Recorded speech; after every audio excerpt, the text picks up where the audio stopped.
Here we are again. Welcome back. I apologize for the delay. It's been a little over a week and a half, almost 2 weeks since the first episode. So I will be better about doing this. I had a crazy busy week last week. So for those of you who might be tuning in, I appreciate your patience as I worked through. And we launched another podcast on Saturday called Conspiracy Cops with me and my friend David. So feel free to go check us out on YouTube under that handle, as well as Twitch. Same thing for this show. You can check us out on the Casual Guy Cast on YouTube and Twitch, but you already knew that. Um, Look, I skipped a beat there after SummerSlam and the Monday Night Raw following it. So rather than go back and rehash some of the things that you've probably already heard or seen, it might be a little bit of old news to you. So I'm just going to go ahead and skip past my SummerSlam review plus the Monday Night Raw. We're just going to dig into the Friday Night SmackDown and the Monday Night Raw that just happened after that SummerSlam. So let's go ahead and get things started. All right. So last Friday's SmackDown started off with Cody opening the show. Um, and he was interrupted by the Bloodline. Big shocker there. Let's go ahead and switch this screen. That looks a little better. He was interrupted by Solo. Solo wants a rematch, which Cody declined, and he said, "No, I'm giving the title match at Bash in Berlin to Kevin Owens." This whole story is, I don't know, it's they're filling a gap here. I think like they're making a match that I think people would want to see, but there's no story behind it other than they respect each other, they're friends. Kevin's had his back, and he's a pro. He deserves his shot, all that sort of stuff. But I don't love this matchup. Um, I don't see any storyline going beyond this. So for me, yeah, this doesn't really move the needle as we move forward with Bash in Berlin. I think what they're doing is buying some time to set up some sort of eventual match with Solo of some sorts. I don't know. I don't know what they're gonna do. But I think the Bloodline does come back into the fold at some point in the near future to come after Cody again. But we'll see what happens. Next up on SmackDown, you had the Street Profits versus A Town Down Under. And the winner of this match they qualify for a match to crown the number one contender for the tag team champs. Uh, Street Profits win this one. A Town Down Under, I think they still have a life. I think they still have a gimmick, and I think it probably still goes for a little bit longer. I do like the Austin Theory and Grayson Waller matchup. I think they play well off each other, and they both sort of have that personality that's just so ego driven, and so I think they mesh well together. I think they'll be together for a little while. Um, Street Profits. Gosh, I mean, I don't know. I don't know what to make of it.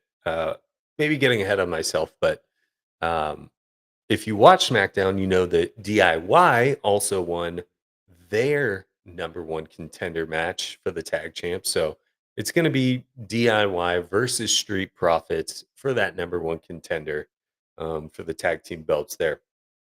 Um, you know, I guess we could just go ahead and get into the DIY Pretty Deadly match, even though it was towards the end of the card of SmackDown. But uh, here's the thing with I think DIY will beat Street Profits. Obviously, they were the last ones to hold the belts prior to Tama Tonga and Tonga Loa. But if you noticed in the beginning of SmackDown last week, uh, Tongaloa raised the belt, or he was holding it down, by his side when he came out with Solo, and the tags on the belt still say DIY. Does that say it for LA Knight or Gunther? Absolutely not. So I think eventually those tag team champ belts go back to DIY. Their name's already on it, so it's kind of curious that they didn't just switch those plates for the time being. But to me, that sort of signals that DIYs, or I'm sorry, the bloodline will be short lived as tag champs. Um, Next up, we had Chelsea Green versus Tiffany Stratton, um, facing off against each other in a backstage little feud conversation. Um, and gosh, this really is a house divided here. I love both of these girls in the women's division. Chelsea Green is my favorite though, and so I would love if these two got into some sort of feud. They have similar in-ring characters. They're both like kind of prissy and all that sort of stuff. So I would love to see them battle it out over there. Who's going to win the title of being sort of the queen diva of the WWE. But I do love me some Chelsea Green. I love Tiffy time too, but um, I'd love to see that uh, feud sort of progress and battle each other. Next up, they had Jade Cargill versus Alba Fire. You got the Jade Cargill and Bianca Belair versus the Unholy Union feud still going on, and I don't know that it's going to die down necessarily in the next like month or so. I think it's going to continue on. Maybe you have a match at Bash in Berlin between these two. Obviously, Unholy Union is from the UK, which they're European, so it maybe makes sense to feature them in some capacity, maybe on the Smackdown prior to Bash at Berlin, but we'll see. Um, but eventually, I think just Jade Cargill and Bianca Belair have the titles, and they're going to give it back, or those two will keep the tag champions in the women's division until, in my belief, they eventually split. Um, Next up, after that, they brought out LA Knight for his US Championship inauguration. And uh, he comes out. He came out, I thought, with a pretty cool new outfit. I like what they've done with the new vest. They brought some gold accents in there to match the belt. That was all cool. But on top of that, they also debuted a new theme song for LA Knight, which sort of reminded me of when they did the Final Boss theme song for The Rock. It was a little more um, instrumental rather than like that electronic sound. They brought in like some heavy drums and guitar uh, to introduce him. So I dig the new theme. I dig the new threads. Whose game is it? Yeah, L.A. Knight. He was interrupted by Santos Escobar. And I love this, first title defense for LA Knight. That first feud of him as a champion going against Escobar, who I think they're also trying to push a little bit harder. Um, I was always a fan of Los Lotharios as well when they had sort of that like, ooh, Latin lover appeal to him. Now, obviously, they're with Legado del Fantasma, and I think um, they're going to get some spotlight. I think Santos Escobar is going to get some shine. He's going to get some time on there, and I think him going up against someone like LA Knight, who's a huge face, um, is really going to help kind of boost him up a little bit more too. So I like this matchup. It's a possible matchup for Bash at Berlin. Hasn't been announced yet, but I'd say probably within the next week and a half, either this SmackDown or the next. That that match is coming. So um, after Santos Escobar uh, interrupted LA Knight, he had a match with Andrade. And you know, more than anything out of this match, like all I keep wishing every time I see Andrade come out is I wish he would wear that mask all the time. It's one of the most badass masks that there is, or has there there ever was, there ever will be. Um, I love the mask and I wish he could wear it all the time, but it doesn't look like there's a lot of breathing space in there. So I get it, but yeah, I think they're tracking Santos to fight for that U.S. championship, and I could even see him carrying this feud on beyond Bash in Berlin, should that match happen. Maybe to the next pay per view as well, depending on how it goes. But um, yeah, I like that a lot. Uh, After that, we had DIY versus Pretty Deadly. uh, this also, like I said, was that number one contender match to fight the Street Profits for the tag team champs. DIY beat them. Like I said, I think DIY will end up getting those belts back. It is rumored also that DIY or the Street Profits will probably face the Bloodline um, at Bash in Berlin. So um, we will see soon, I'm sure. I think that one probably gets announced sooner than later. Well, obviously next SmackDown they'll probably have the match for that. Not announced yet on the SmackDown card for this week.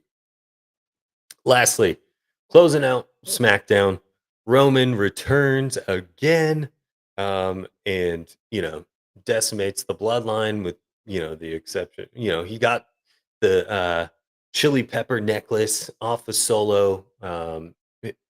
Destroys the bloodline, and then the chili pepper necklace was in reach of Roman, and then here we go again. Bloodline gangs up on him and he can't get it and Solo retains the chili pepper necklace. Um there are levels to this. And Roman has been gone for so long. Uh there's levels. Like Cody gets a huge pop, but I think we've missed Roman so much in the past, 6 months or whatever it is, that it just feels so good to have this guy back, and I just think it brings a really cool dynamic. Now, what happens? Because I don't think you set up a Roman versus Cody match anytime soon. Um, Probably not through the end of the year. I don't see that match happening. I think Cody's going to hold it for a little while. So, what do you do with Roman? I think you have this uh, now feud with the new bloodline. And I mentioned this in the last episode, but I still see a world where the old bloodline somehow reunites a little bit. Maybe Sammy's in there as well, but I would love to see these two groups go at it. And obviously, like the old school bloodline's going to smash this new bloodline. I think the new bloodline will get over on them once or twice, but in the long run, they're just setting that all up for the big payoff. And I could see some sort of 3 or 6 man tag match between the two factions. But also, maybe it's an 8 man. Maybe it's War Games and it's Roman, uh, Jimmy, Jay, Sammy versus the new bloodline, including um, Jacob Fatu, who seems to be injured right now. I haven't really read too much about what's going on with him, but I think you could set up a 4-by-4 match there, which would be cool to see, and I think everyone would go nuts to watch that happen. So I just like I said, like Roman's return, there are levels to this stuff, and uh, I think maybe the only person that matches Roman's popularity currently is Cody, but I don't even know that Cody matches Roman's popularity. Like the dude was incredible, is incredible, and the people love him and they love having him back. All right, moving on to Monday Night Raw. Rhea Ripley kicked things off for us, and she was interrupted, of course, by none other than Dominic Mysterio and Liv Morgan. And my favorite part about this little segment was when Dom's like, she lets me have nuggies and play video games. And you caught a glimpse of, I think, the real Dom. By all accounts, Dom is like the nicest guy on the planet. Um, but you caught a glimpse where he just like he knew it was so ridiculous and it was so funny. What he was talking about, that he even broke character a little bit and laughed, which, I don't know, it kinda added a little bit extra for me, so I loved it. Um, let's see. So, they didn't announce it on Monday night, but well, maybe I'm getting ahead of myself. So, Rhea, Dom, Liv go back and forth, all that stuff, and then she says, "Oh, it bought me enough time to figure out where you guys are at." And here comes Damian Priest. He chases Dom. Liv runs away as Rhea is chasing her up the stairs. And then that leads into Damian Priest's match with Carlito, where, Damian Priest is just on his own sort of revenge tour, so to speak. And so is Rhea, but Um, they bled right into that next match. And then they are going to be having a mixed tag match at Bash in Berlin. It wasn't announced that night, but it got announced like shortly after on Twitter or something like that. So that'll be a fun one. Do I think this ends the feud completely? No, absolutely not. And I could also see some sort of world where Dom and Liv beat him, but I don't think so. I think the coolest part is seeing Damian Priest. He's flipping to a face right now, and he's getting a pop. He didn't really get too much of a reaction as the heel in Judgment Day, and so I think it's cool for him to get some reaction from the crowd as a face because someone someone said something about SummerSlam where they're like, you took what the biggest heel possibly in the WWE, in Dominic Mysterio, and you made him even more heel. So I love what they're doing with that storyline. I'm curious to see how it works out, but I thought it was, I don't know. I think Dom has actually won a lot of people over. He goes from fighting his dad, who's obviously a legend in the game. Everybody loves Rey Mysterio. I don't know anyone who doesn't. They turned him heel by beating up on his dad. Now they turned him more heel by leaving his girlfriend that everybody loved. So all in all, like I am not sick of this. I've seen some people say that they're sick of this. I am not sick of this. So keep it going. Next up, you had Gunther come out, and he got interrupted by Randy Orton. They talked about their match at Bash in Berlin, all that stuff, just to be interrupted by Drew McIntyre next. And so Drew comes out, and then CM Punk comes out. We all knew that was coming, despite his travel delays. Um, you knew CM Punk was going to show up, and CM Punk whips him with a belt over the back, and if you haven't seen the Instagram pictures of that, he took quite a few hits. So let me see. Let me pull ours up here. Yeah, we can share that. There we go. So we'll see this CM Punk Drew thing. Like I've said, like I don't think that's done over. I'm not ready for it to be done either. I think eventually this needs to lead up. Maybe they have a little lull there where Gunther fights Drew or CM Punk and Orton, something like that. We mix it up a little bit between these four, not including Seth Rollins as well, who could be in the mix. I think Seth is maybe taking a break after the beating he received a couple or a week or so ago. But um, yeah, I don't. I think they've got something going with like this four-way uh, group going on, and I think they can interchange the pieces to keep this sort of like four-way rivalry going, and I think it'll start to intertwine a little bit more. But we will see. After that, we had Odyssey Jones. I guess he's officially a member of the New Day. And they've got their rival or their little feud with Final Testament going on right now. And Final Testament came out and accused Kofi Kingston of replacing Xavier Woods with Odyssey Jones, not Big E, which I don't think is the truth. I think New Day has just floated in this weird space without Big E. Um, and they should be a three-man act, and so I do like the addition of Odyssey Jones to the New Day, and I think, whatever the Final Testament is trying to do, to split up the New Day, I don't think it's gonna work. I think they stick by each other's side, and I think, Xavier Woods will have Kofi's back at the end of it. Um, let's see.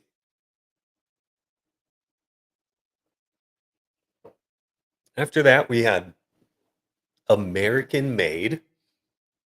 Where now Ivy Nile has joined American Made, and I think Ivy Nile's a good pick for that. I think it's always good when you have these male factions to add like a strong female to the mix, and I think Ivy Nile can fit the bill there. Um, so Ivy Nile tries to recruit Maxine over to American Made. Maxine says, "No, I can't leave my family." And she stays with Alpha Academy, which I think she's a great fit. I think the play with her and Otis is great. Tozawa, like, it's a little bit bizarre to me, but I think it's probably the best fit for him at this time. But I still think something's missing with Alpha Academy. I still think they need to add a fourth member to it, maybe even a fifth. I don't know who that person is, and I don't have any necessarily suggestions for who fits in with that. But I think it's got to be someone strange, right? Like Otis is strange. The Maxine Dupree relationship with Otis is bizarre, and then you throw in Tozawa. Um, so I don't know who that person is. Maybe it's someone that hasn't even been introduced to the WWE yet, but I think they need a little bit something more. They're letting Otis run a little bit more with the mic, but outside of Otis, Maxine Dupree's not getting a lot of mic time. And Tozawa, unfortunately, isn't getting a lot of mic time. He might do his little dance or whatever. And it's funny, it's comic relief, it's great, but they need someone who's really strong on the mic, in my opinion, now that they don't have Chad Gable. So um then they had the Pete Dunne interview about Sheamus where I'm my own man. Uh Sheamus always treated me like, a boy or whatever the hell he said. I don't remember. Um I like Pete Dunne attacking Sheamus. You got to figure out a way to get Pete Dunne involved. It didn't work with the Brawling Brutes. Um, I don't think it was working when he was in that tag tag team, and so I think they're trying to push him as a um, solo act here. And is there any way in the real world that Pete Dunne is beating Sheamus? Probably not. Um, but they got to do something with this guy because I think he is talented and I think he could have a gimmick. He referenced the Butch and don't ever call me Butch again with that stupid name or whatever it was. Um, I actually kind of liked the Butch character. He was like quiet, came in, bent people's fingers backwards, and that was weird, but I thought it worked well. So we'll see what happens. But I think eventually Sheamus and Pete gotta meet up in the ring together. After that, then they had Shayna Baszler and Zoe Stark um, defeating members of the Damage Control by disqualification after Unholy Union interrupted the match. And um, I think I've said this in the past. I think Shayna Baszler and Zoe Stark, once they get a little bit more traction, I think they're really close to getting some gold around their waist. And I think it's just a matter of time with those two. Um, I think they make this pretty good heel um, tag team. So I think if it's not, it's probably not. It might be this pay per view, but um, I think those 2 are gonna get a belt soon, and I think they deserve it. I kinda dig what they're doing, and I might be alone there, but that's how I feel about it. Um, After that, we got Bronson Reed versus The Miz. Now, this started off with R-Truth saying he got a match with Braun for Miz, and it turned out it was Bronson Reed, not Braun Breaker. Um, and I'm just gonna go straight to this because this is all they're selling with Big Bronson Reed right now is this tsunami splash off the top rope and doing it multiple times. So Bronson Reed uh, gets over on the Miz on Monday night, and once again, once the match is finished, Bronson Reed does a bunch of these tsunami splashes, and he's just out here wrecking people. And I think they're setting Bronson Reed up to make a title push. I don't think it's anytime soon, but I think they're gonna push him towards a heavyweight belt. I think it's more likely that it's Gunther's belt. Um, But I don't think it's happening anytime soon. I think they're setting us up to believe that Bronson Reed is a heavyweight contender, which he should be. The dude is huge. He's super athletic. He pulls off moves that a lot of dudes his size can't pull off. So I think he's pretty deserving of it. He's been working on on the mic a little bit more, and I'd like to see him continue that before we give him a title shot, but he's getting there. He's on his way. So, I dig him. Last up, last match of the night, they gave us not one, not two, but a third match between Braun Breaker and Sami Zayn. And not only was it the third match, it was the best of three pitfalls match. Again, again, why? We get it. I think it's time for Braun to move on to the next thing, and I think they will. I think they've kind of run their course with this Sami Zayn thing. Um, give Sammy a break for a week or two, get him involved with someone else to feud with. But this thing's tired. We need to get Braun Breaker a new opponent, a new feud.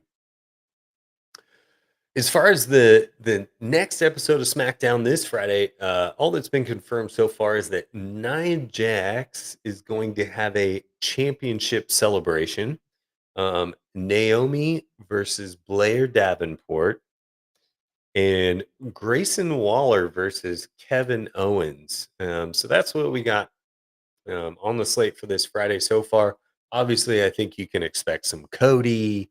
I think you can expect Roman and the Bloodline again. And so I'm looking forward to see what develops between the Roman and Bloodline stuff. We haven't had Roman do a lot of mic work since he's been back, which is fine. Um, but I think this might be the time that you see a return of Paul Heyman this week. So we'll see. As far as Bash in Berlin is concerned, so far the confirmed matches we have are Gunther versus Randy Orton. We got Cody versus Kevin Owens. We've got the Twin Terrors versus Dom and Liv and probably all the Judgment Day. And then there's some rumors, like we talked about earlier, LA Knight versus Santos Escobar. I think that one's in the books. It's going to be Braun Breaker versus Sheamus versus Ludwig Kaiser. Obviously, they're in Germany, and Ludwig Kaiser is German. So I think it makes sense. You want to bring the hometown boy out um, to have a match in front of his home crowd. But once again, like they're known for, WWE will screw Ludwig Kaiser over. He will not win. I don't think Sheamus wins. I think Ludwig and Sheamus maybe counteract each other, and then don't look now, but here comes Pete Dunne, um, and Braun Breaker retains there. Bloodline versus DIY or the Street Profits. I think that match will end up being Bloodline versus DIY, where I think DIY takes their titles back. So um, those last three matches are just kind of rumored as it stands. So we'll see what happens over the next couple weeks and get ready to go for Bash in Berlin. Um, Thanks again for joining me. That's all I got for today. I hope you enjoyed the show. Not too many predictions. I'm kind of floating right now with where I see the WWE and the storylines going. Um, I don't have a lot of like crazy predictions like maybe I had with SummerSlam. Um, I don't see any too many curveballs, but uh, that's all I got for you today. I will check back in next Wednesday, likely. That's kind of my goal is to uh, hit it maybe every Wednesday. I want to nail down like a concrete day and time that I can do it. So if you are joining me live, you know when to find me. But other than that, I'm going to take off. Y'all have a good day. Thank you.